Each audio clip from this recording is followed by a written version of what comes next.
Time now for sports on 104.7 The Cave. Here's Ned Reynolds. Mike, the intern, Ned Reynolds, in the studio on a Friday morning. So we got him dried off. Now we can talk about Bears basketball. They faced up with the Flames last night and looked pretty good against them, too, didn't they? Flames are one of the lower-rated teams in the Valley, but they played well in the first half, kept the game close, but they certainly, man for man, aren't what the Bears are. They don't have the shooting. They don't have the strength. It's a team in progress. They came over. This is their first year in the Missouri Valley, came over from the Horizon League, which is quite a few, in my opinion, quite a few steps below the Valley, and they're paying the price. Missouri State beat them 74-57. Bears played well. They just had way too much board strength. Jonathan Mogbo on the boards was just totally unstoppable. They had no answer for him. And the quickness. The Bears have a couple of point guards, and one is a shooting guard more than a point guard, but those are very quick kids, and they can play well and disrupt. That's what the Bears do on defense, is disrupt other teams, and that's what they did last night, 74-57. Okay, that is the first game. Now you have game number 2 coming up tonight. It'll be another 8:30 game at the Enterprise Center. The Bears play Southern Illinois, the Salukis, an arch rival of many, many, many years standing. And this year, Missouri State is 0-2 versus Southern Illinois. Got to get a win sometime, right? It's Come on. It's tough to beat a team 3 times, and that's in the Bears' favor tonight, but we'll see what happens. Hopefully they can do it, man. Golly, you can't lose 3 times in a row to the Salukis, guys. All right, they weren't the only ones that played yesterday. Lady Bears and Lady Panthers both played too, didn't they? Lady Bears game is a regular season contest. Their season's 1 week longer.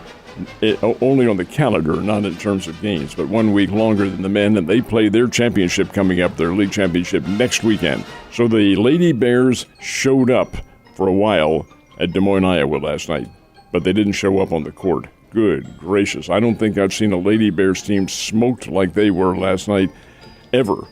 83-63, Drake beat them. The Lady Bears defense underneath was invisible.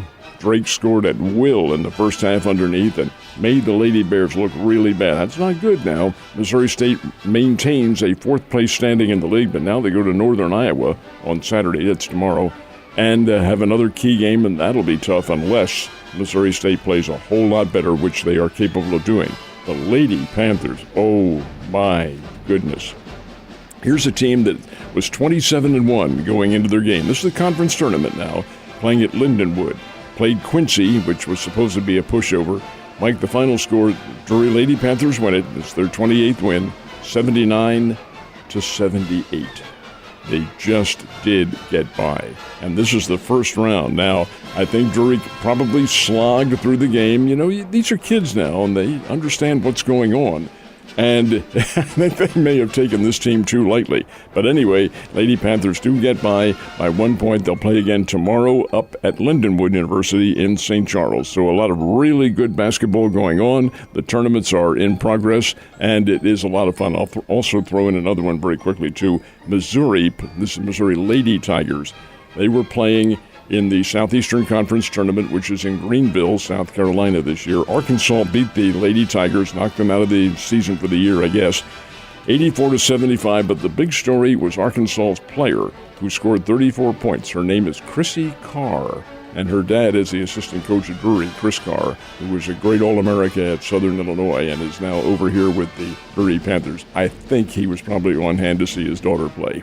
Pretty cool stuff. But, yeah, big congratulations to the teams that are moving on in their tournaments and the teams that are just squeaking by. But it's getting pretty crazy in the world of college basketball that it is. because we got a couple weeks before the madness starts, which is even better. So high school basketball playoffs, obviously, in town, and we got the girls doing some things last night, don't we? This is the girls' district play for the classes 6, 5, and 4 teams. And, yeah, this involves mostly local schools here.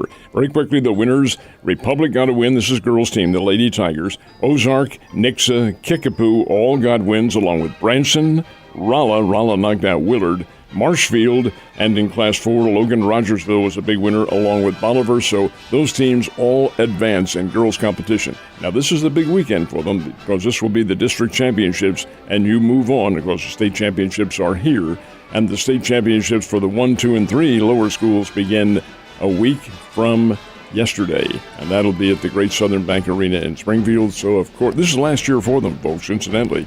The contract is for 5 years, and it ends this year, goes to Columbia for the next 5 years.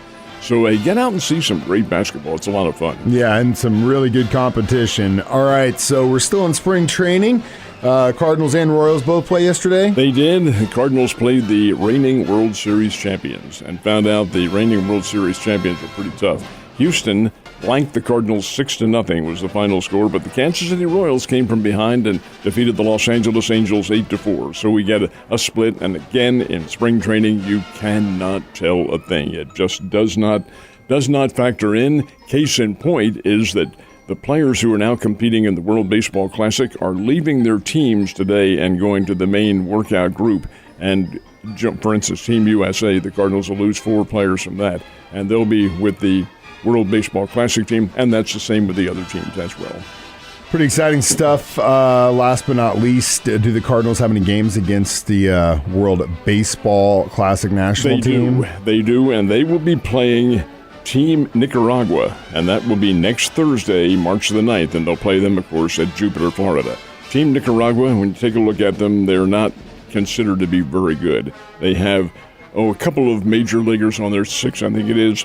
Jonathan Loaiza, who plays for the New York Yankees and is one of their top pitchers. He plays for Nicaragua. And I might tell you this one, too. You did the PA system for the Springfield Cardinals. This name might be familiar to you because he played down here for a year and a half with the Northwest Arkansas Naturals. Chesler Cuthbert. Yeah, I remember Cuthbert. Oh, yeah. And he made it for a cup of coffee with the Kansas City Royals up until about 2 years ago and then got cut. He's Nicaraguan, and he will be playing in this one, too. So there are some familiar names, but their team overall, their strength is not very good. Well, hey, it's still cool competition to see that stuff being played, and with the Baseball Classic and all that, it makes sense. It's still spring training, and we got a little bit of time left before opening day. Ned, you have a great weekend. I'll see you on Monday.